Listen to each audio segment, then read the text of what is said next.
Kasus pembacokan yang menewaskan seorang kuli bangunan di Jalan Wonokusumo Jaya Baru, Kelurahan Pegirian, Kecamatan Semampir, Kota Surabaya, akhirnya terungkap. Pelaku berinisial HK, 44, warga Jalan Bulak Banteng Bhinneka, Surabaya, berhasil diringkus aparat kepolisian. Dari hasil penyelidikan, terkuak bahwa motif utama pembunuhan ini dipicu rasa cemburu terhadap korban.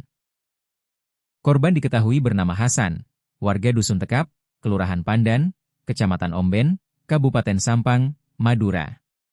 Foto di smartphone picu emosi pelaku. Kasih Humas Polres Pelabuhan Tanjung Perak, Ibtu Suroto, mengungkapkan bahwa awal mula kejadian bermula saat pelaku melihat foto istrinya bersama korban di smartphone. Awal kecemburuan tersangka pada korban terjadi pada Jumat, 24 April 2026, malam. Tersangka baru pulang kerja melihat smartphone istrinya, ujar Ibtu Suroto, Minggu, 3 Mei 2026. Foto tersebut ditemukan saat pelaku membuka ponsel istrinya untuk mengakses TikTok, yang kemudian memicu kecurigaan dan emosi. Pelaku lacak identitas hingga tempat tinggal korban. Rasa cemburu yang memuncak membuat pelaku tidak berhenti pada kecurigaan semata.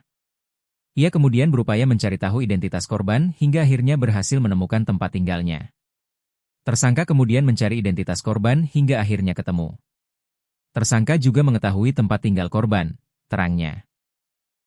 Tak berhenti di situ, pelaku bahkan sempat berpapasan langsung dengan korban keesokan harinya setelah pulang kerja. Menguntit korban dan susun rencana penyerangan. Dalam kondisi emosi, pelaku mengikuti korban yang saat itu sedang berboncengan dengan rekannya. Pelaku mengikuti korban hingga di lokasi tempat tinggalnya di Jalan Wonokusumo Jaya, Kota Surabaya. Tersangka sakit hati kemudian keluar pada malam harinya ke sekitar lokasi mencari informasi lagi, jelasnya. Dari penelusuran tersebut, pelaku mengetahui bahwa korban bekerja sebagai kuli bangunan. Informasi itu kemudian digunakan untuk merencanakan aksi penganiayaan. Ditangkap bersama barang bukti celurit. Setelah melakukan aksinya, pelaku sempat bersembunyi. Namun polisi berhasil menangkapnya di kawasan Jalan Kalimas, Surabaya. Kami tangkap tersangka di tempat persembunyiannya di Jalan Kalimas, Kota Surabaya.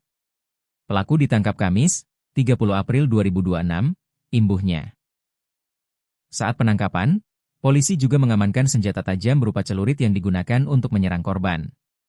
Tersangka kami amankan di sana beserta celurit yang digunakan untuk menganiaya korban, tandas Ibtu Suroto.